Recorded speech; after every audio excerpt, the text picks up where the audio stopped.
Did you surrender that? Okay, it being 6:30, I will call the meeting of the Oregon School District Board of Education to order. It's Monday, August 20th, 2018.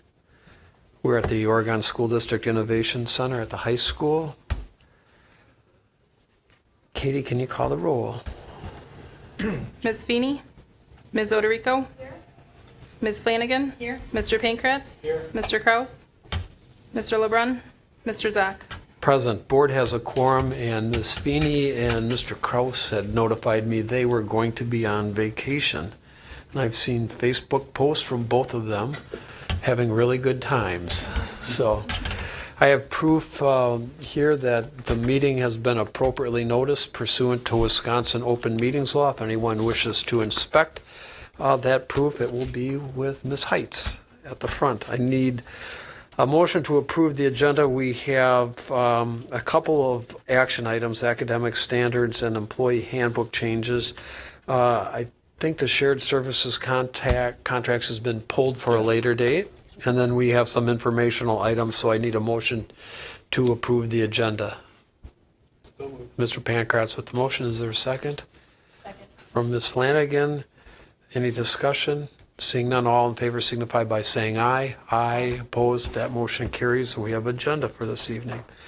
That takes us to revised agenda. A consent calendar. Is any item that anybody to be on vacation? And I've seen Facebook posts from both of them having really good times. So That's me. I got it. we're working. It's good. We're being recorded. Yeah. It's on delay, so somebody says something. Yeah. Today. Is there anything that was really kind of strange. Is there anything anyone wishes to remove from the consent calendar? Seeing none, I entertain a motion to approve the items on the consent calendar. And at your table, at your desk, is a whole bunch of new staffing assignments for you. We've been busy in the hiring end, right, Gina? Yes. Yeah. So I need a motion to approve the consent calendar items. Ms. Oderico with a motion. Is there a second? Second. Ms. Flanagan with the second. We'll take a roll call because we have contracts. Ms. Oderico? Yes. Ms. Flanagan? Yes. Mr. Pankratz? Yes. Mr. Zach? Yes, motion carries 4-0. We have approved items from the consent calendar. I note that included a number of donations, including American Transmission Company donated to the Netherwood Knoll Arboretum in the amount of $375. We had a $500 donation from the Oregon Area Educational Foundation in the amount of $500. The Rotary Club donated $153 for the bike rodeo. The Oregon Brooklands Lions Club donated $1,500 in high school student scholarships. Nathan Zerker, who's a classmate of mine and I run into from time to time, he and his family have been longtime contributors to the Oregon School District in terms of donations in memory of their family. And we have a $1,200 donation, Steinway piano. Wade Furkey, a $200 donation to the splash pad. And then the Huntoon family has donated $250 to refurbish the sign at the soccer field. So we thank them for their generous donations and their support to the Oregon School District. Agenda item B is communication from the public under Board Policy 18004. The community has the opportunity to address the board on public matters relevant to board issues. Are there any members that have registered with you, Ms. Heitz? I don't see anybody, so we'll forego is there anybody there? We'll forego the three gongs and move on. Informational items, OEA report, and I don't see anyone tonight. We have a new student rep. It's Emily Lehman. Yeah, welcome. We're so excited that you're with us. And you're the new president of the student council? Cool. Yeah. When's your first meeting? We already had it. Wow. Yeah. So homecoming is super early this year, so we've been planning. Great. Already. Yeah. Why don't you tell us a little bit about yourselves? Yeah, and why don't you got to punch that. And Does that work? Okay. There you go. Go ahead. So I moved here in 3rd grade, so I've been going to Oregon since 3rd grade, and I love it here. It's awesome. I love all the teachers and everything about the school district. I'm also involved in musical theater, so we started our musical camp today, so getting ready for that. We're doing Wizard of Oz, so in November.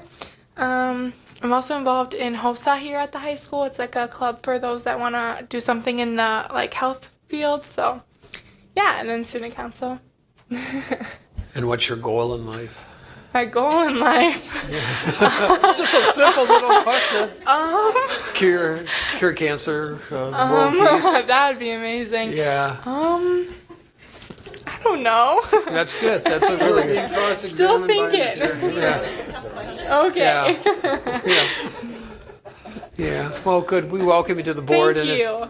We'll make after the meeting so that we can sit down and have a cup of coffee and Sounds talk good. about your role and how we work together as a board. Sounds good. Great. Thank We're you. glad you're here. Thank you. All right. Action items. Item D1 is the 2018-2019 academic standards. This is something that's required by law. Gina, anything? We did this last year, roughly in the same format. Anything else you want to add to the purple? Any board member have any question about this? Okay, then I'd entertain a motion to approve the 2018-2019 academic standards, and then we need to post those. I'll move approval. Is there a second? Second. Ms. Oderico with a second. Any discussion? Could you call the roll, Ms. Heitz? Ms. Flanagan? Yes. Ms. Oderico? Yes. Mr. Pankratz? Yes. Mr. Zach? Yes. Motion carries 4-0. We've got approved academic standards. Takes us to another annual routine of ours is to look at any potential changes to the employee handbook, and those are generated by Gina and brought to us. So Gina, if you could walk us through that, the floor is yours. You bet. So I will just jump right in with the first change, and on page 18. And while people are going there, I will say that I met with Nate Johnson and Laura Stoller last week to go over these proposed changes. And I would say in general, they are fine with all of them, except for we had a lot of discussion around one, and I will point that one out when I get to it. But otherwise, they are on board with the rest of the changes. Page 18, we talked about prep time at RCI. We had a issue last year where one quarter was a little bit less prep time for one of the grades than the other quarters because of bus supervision duty. And so, and some other supervision duties due to the schedule. So we did bring in a scheduling consultant, and for this year, and I don't know if Mr. Zurowick is here if you have questions, but for this year we were able to do the schedule so that all of the teachers do have 2 prep times. So we did have that language in there for the 18-19 school year because we want to see how this schedule works for RCI for this year. And so hopefully it'll be successful. And if we need to make any more modifications to the schedule, then we'll discuss the language for the next handbook. So I will just keep going unless I see questions, but please feel free to jump in. Yep, jump in if you have a question on a particular item. So I will move to page 27, which is sick leave. And this is a change that we made for each group. In the past, teachers had a different sick leave calculation for summer school than our support staff. As you can see there, the teachers used to earn 8 hours per 80 hours of summer school, and it was prorated, but they had to use that sick leave during that summer or they lost it. And so we wanted to change that to give teachers an incentive, not only to teach summer school, but then that sick leave could be added to their bank for them to use during the school year or summer school whenever they needed it.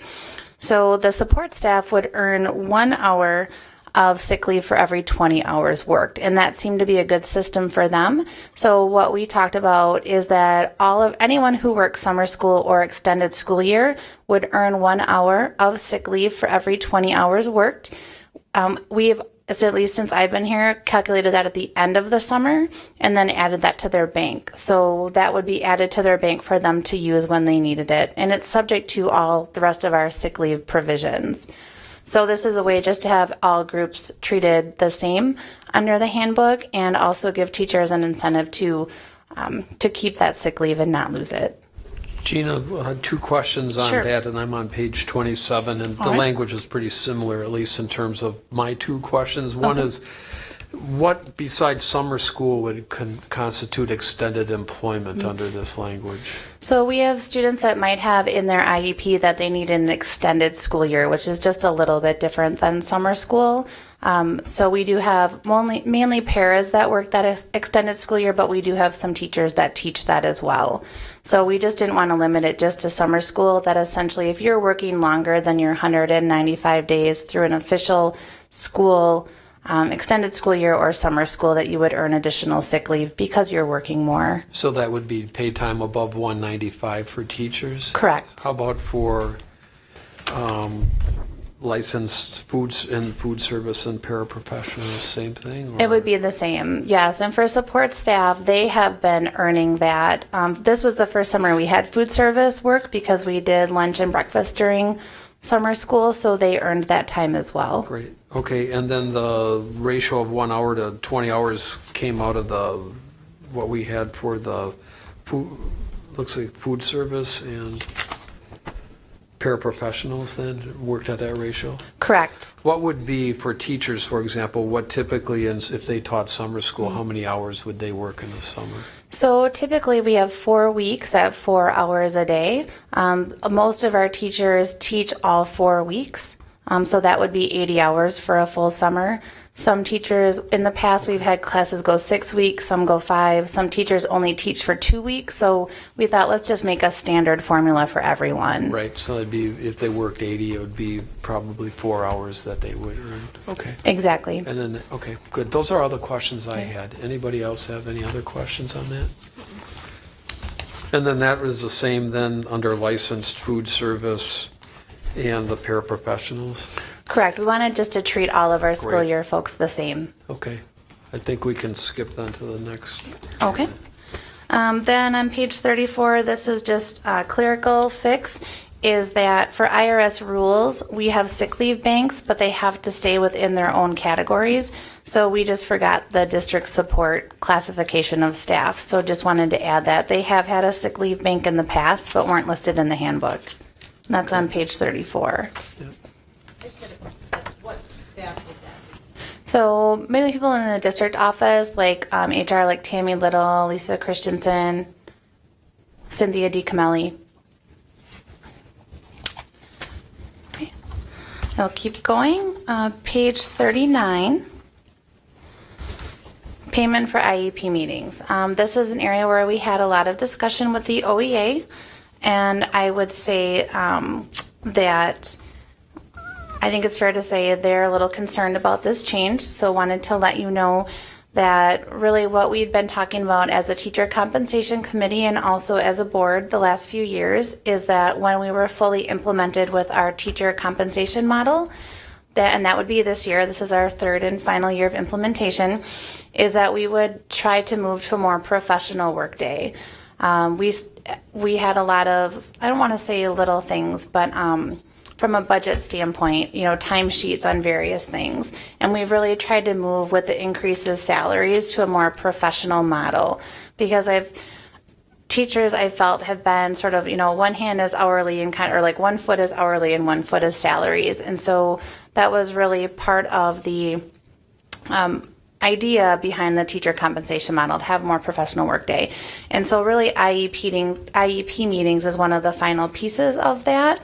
And we talked about as a committee, did not have consensus on it, but talked about that when we were fully implemented, that is our IEP meeting something that's really part of your professional responsibility, or is it something, like summer school, that's clearly not part of your professional responsibility? And so what our recommendation is that we would continue to pay for IEP meetings in the summer, because that's over and above your 195 days, but that during the school year that would be part of the professional responsibility. And it is $18 an hour, so it's not as though, I don't think it's a lot of money for any of our teachers, but it is something that they were working after contract time. And we do see, and Candace is here to answer questions too, is generally between $6,000 to $10,000 a year that we pay on those timesheets. So it's not insignificant collectively. I would say we did look to see how many of our IEP meetings actually start after 5 o'clock, because most of them are done during the school day. but we understand some of our families can't meet during the school day. And looking at the data, we found 4 that we could confirm started after 5 o'clock. I would say we do have a number of them that run probably 3:30 to 4:30 would be typical. And we traditionally see timesheets for like 45 minutes or an hour for those meetings.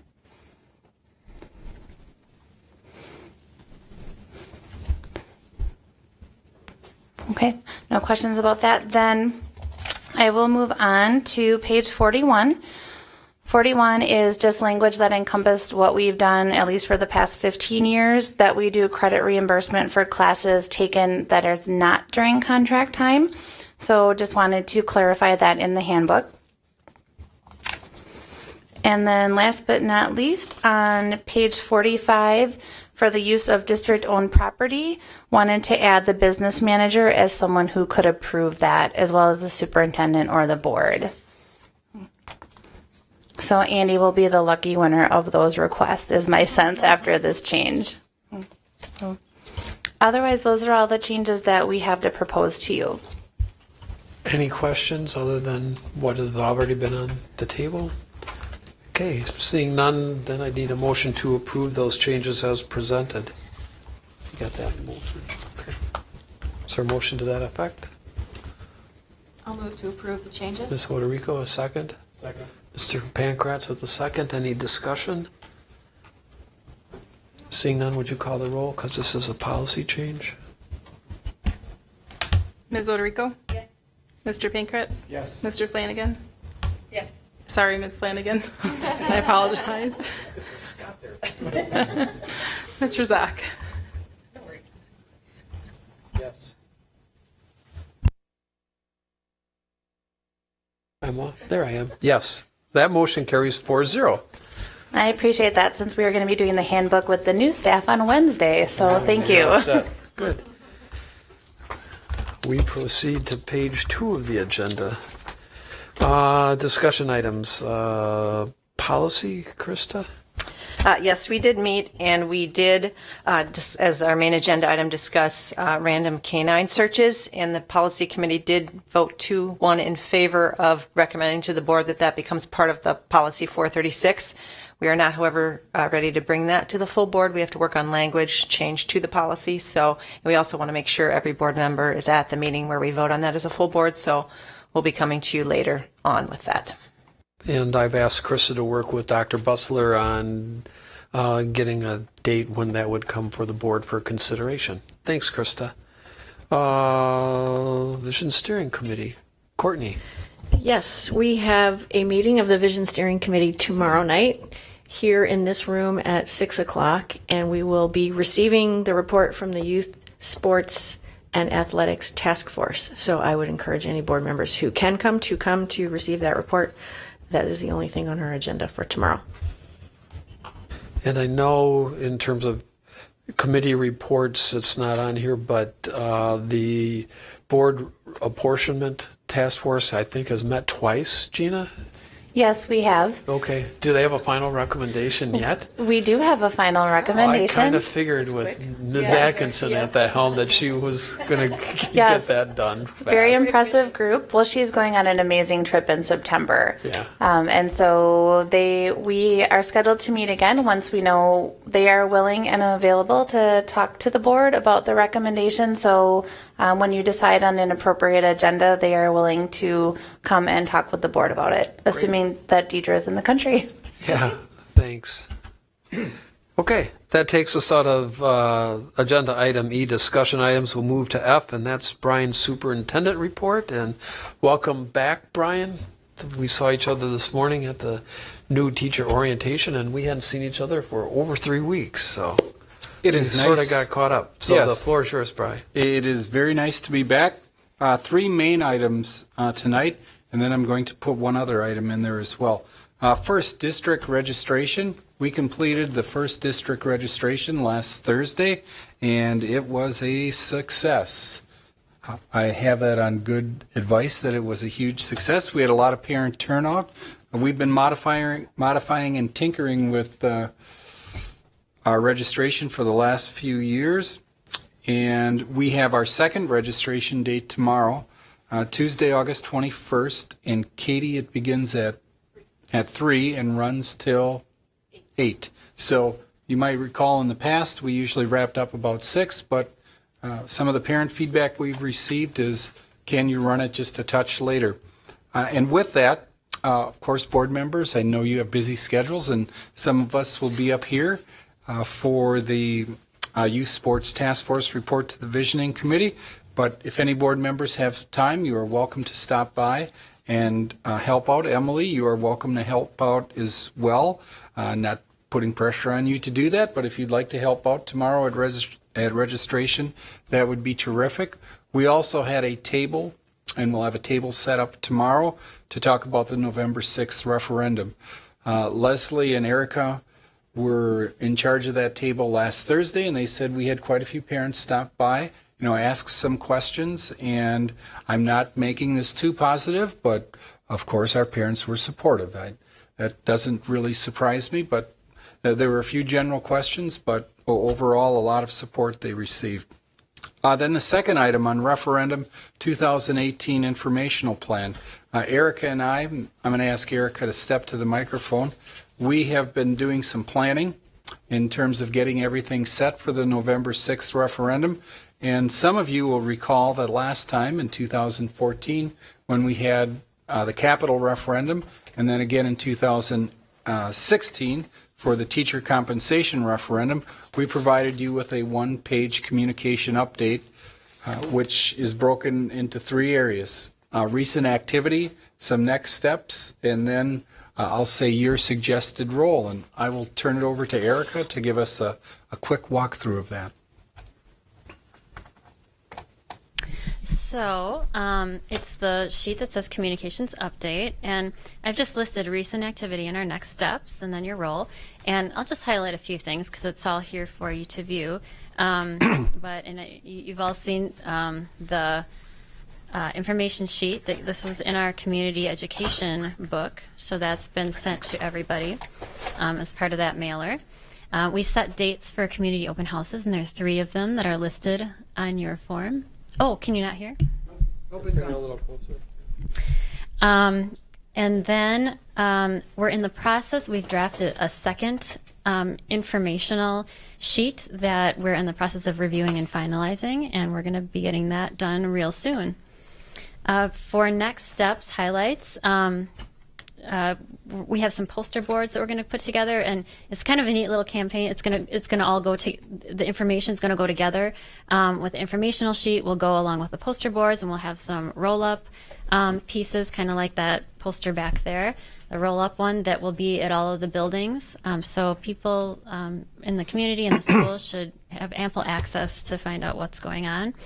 And we're getting ready for back-to-school events because there's a lot of those coming up, and we're going to be at those to share information. And we have a website page, so that's a great place for you to direct people if they have questions. And it's just our website page, OregonSD.org/referendum, takes them right to the information. It has every report if people want information. And then your role is just to continue to build awareness and let people know how to get information. So what questions do you have?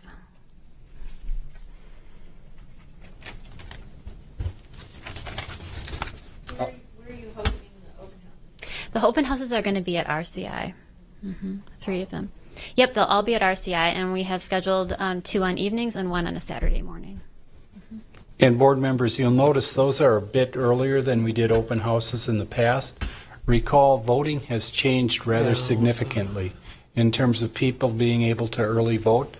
So we attempted to pick a Saturday that was not homecoming, and that likely the Badgers would be playing later in the day because otherwise we could lose people going to the Badger game.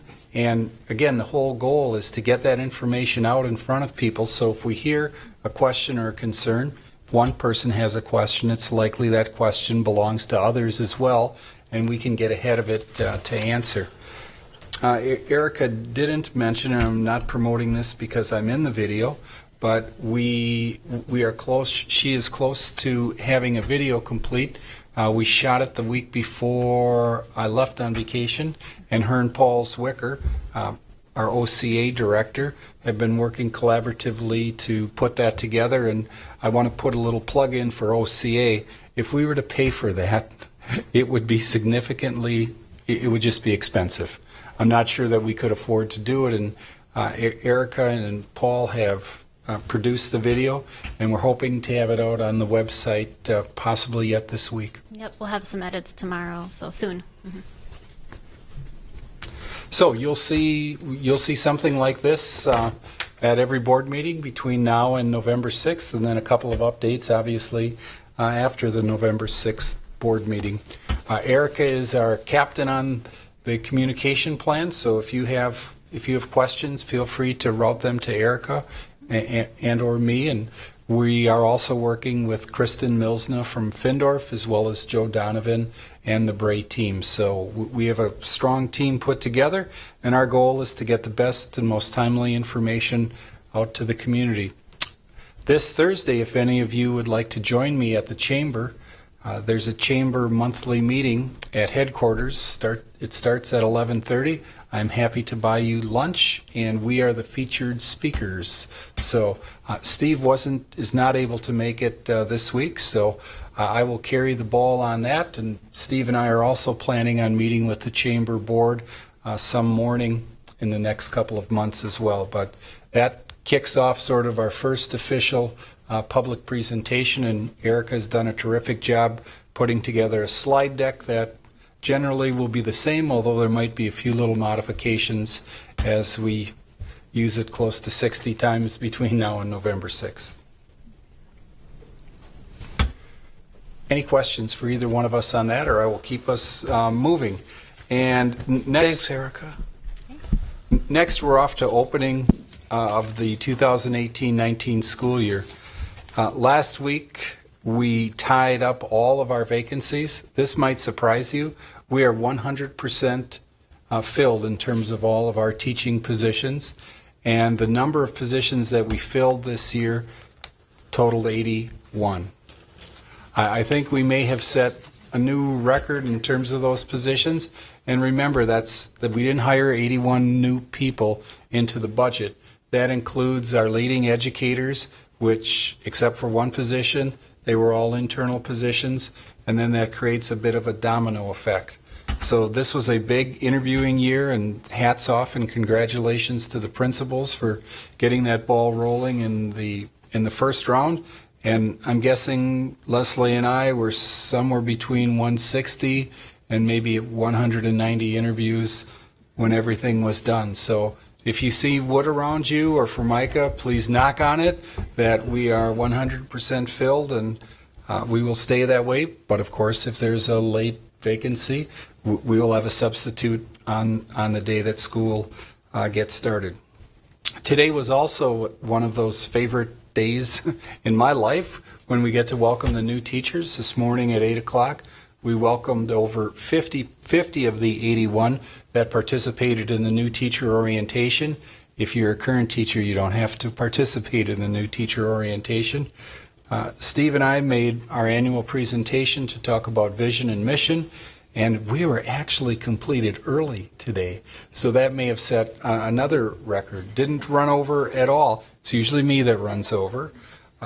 So we were delighted with that, and Krista and Steve were able to join us for lunch down in the Commons with the new teachers. So we're off to a really good start. Somewhere here I have an agenda.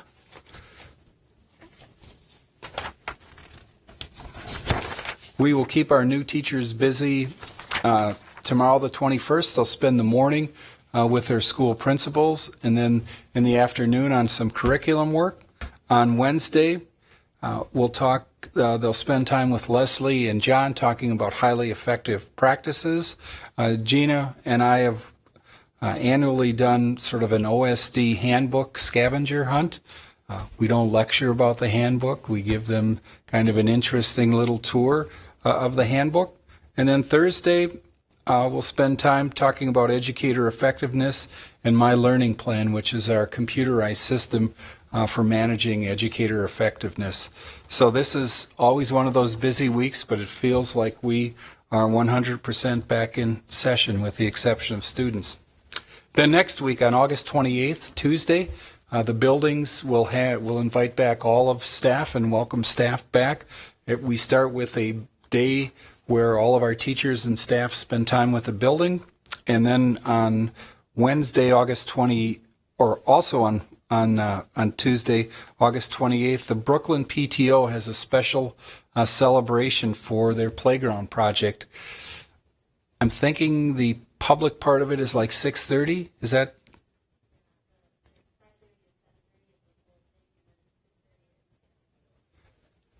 Yeah, 6:30 is the public part. I will double check that and send that out to everyone. And that's an exciting project that the Brooklyn community has been working on for a long time. So if you can fit that into your schedule, it would be great to stop by for a bit. Then Wednesday, August 29th is our all-district get-together. And like last year, we're going to get together right here at Oregon High School in the gymnasium. We're planning a program from 8 o'clock till about 9:30. Again, board members, if any of you are free, and I know you likely are not, I want you to feel that you're welcome to stop by. It's cool to see all 600 plus of us in one area. It starts with a continental breakfast about 7:15, and then we'll start at 8 o'clock sharp and be wrapped up no longer, or not any time past 9:30, and that gives everyone the opportunity to continue with another professional development day right here in the building, and allow teachers an opportunity to get all set and scheduled for next school year. And then the Magic Day occurs, and that Magic Day for us is Tuesday, September 4th, when we will be welcoming 4,100 plus students. I'd like to say we know exactly how many students are coming. I believe it's over 4,100 this year, and our enrollments have generally been trending up a little bit, so I would suspect somewhat north of 4,100, and then we're off to the school year, and that's the best part of this job, is seeing our schools filled and our kids happy and learning, and our teachers working with them. So that concludes my, one other thing.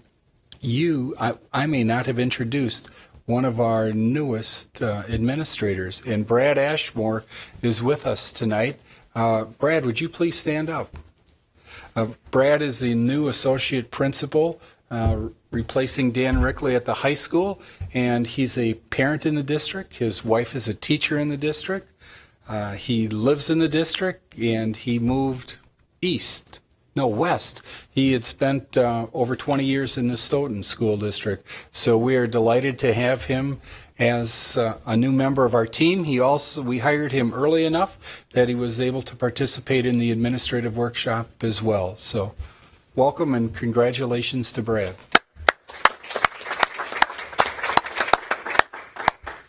Now my report is concluded unless you have any questions for me.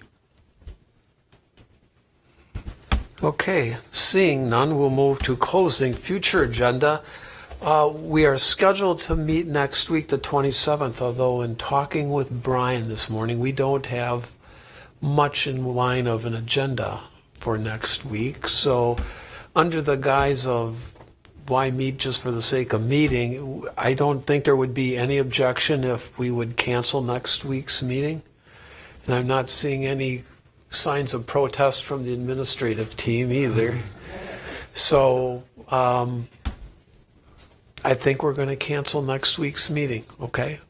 So Katie, if you would send an email out to all board members, just so that those who aren't here tonight would know, and well, maybe we should just not tell them they can show up. But So next official board meeting would be September 10th? correct. Yes. So then Brian and I will work on the agenda for that. I know Krista's already indicated that she won't be there for that meeting. But Brian and I will work on the agenda. If anybody has any agenda items for that night, let us know. Going to start becoming busier in our board meetings as we get into our normal routine, but coming out of summer, I think we've got stuff pretty well accomplished and moving forward with the referendum, which was our big item through the first half of the year. Good. Seeing nothing about agendas, then we're going to be home early tonight. Yeah, check out of any board members. And Emily, what we do is we go through each board member to check out and at this point in time, if there's anything of interest. So if there usually is nothing, that means everybody wants to go home and have dinner real quick. Courtney, I'll start with you. You're hungry, aren't you? What's for dinner tonight? Yeah. Troy? Okay. Krista? Okay. Just a couple of things. One was I had a chance to talk to the teachers this morning, new staff. It's just a terrific group. And then Chris and I had lunch, and I tried to make it to every table. I didn't get to every table, but got to a lot of them and had a chance to interact with them. What a really terrific group. I commented to Gina how great the groups seemed and incredibly skilled and diverse they were. And so we had some good conversations. The thing that I took out of that was not only how good they were, but the fact why people are moving. And it would seem with the numbers that Brian had indicated that we're not retaining over a period of time. And when we adopted the teacher comp system, that was for the purpose of retaining folks. And when you talk to folks and we see our notices of resignation, this is really becoming a mobile profession.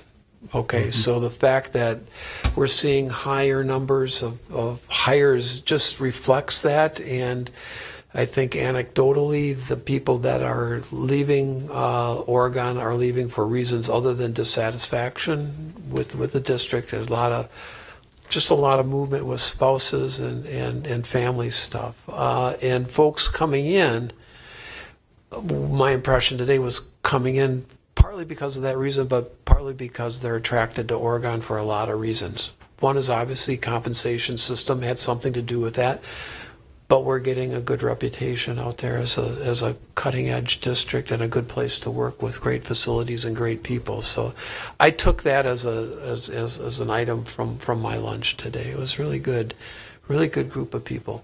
So thanks, Gina and Brian and Leslie for your work and in bringing a terrific faculty to our students in our district. Yeah.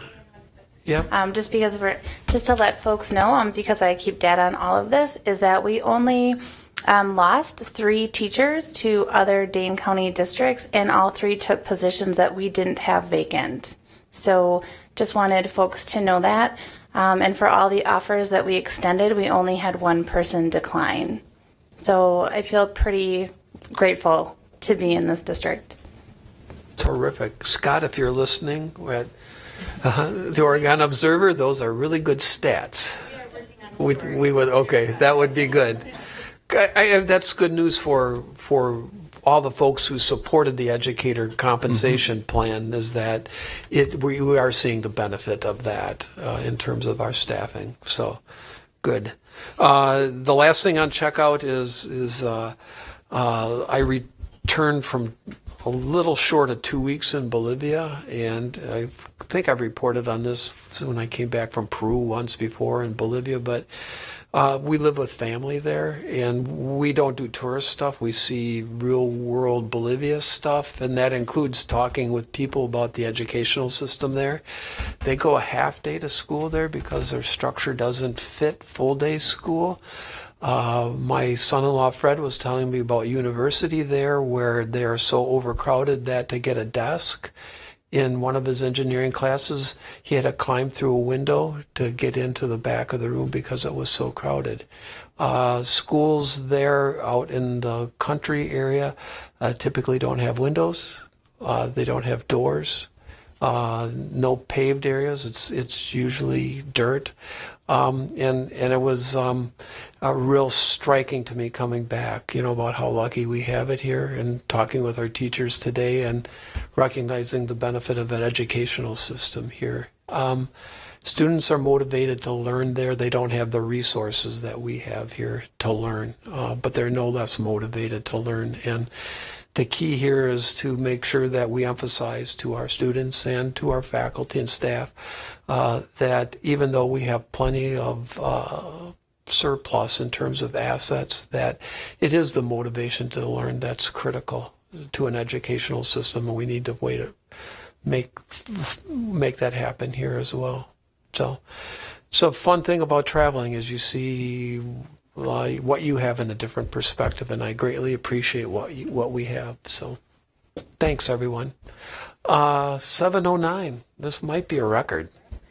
Okay, so I'll entertain a motion. To adjourn. Got the first and second. All in favor signify by saying aye. Aye. Opposed? And we're adjourned at 7:10. Thanks, everyone. We'll see you on September 10th. And we've got the vision meeting tomorrow night and registration stuff. So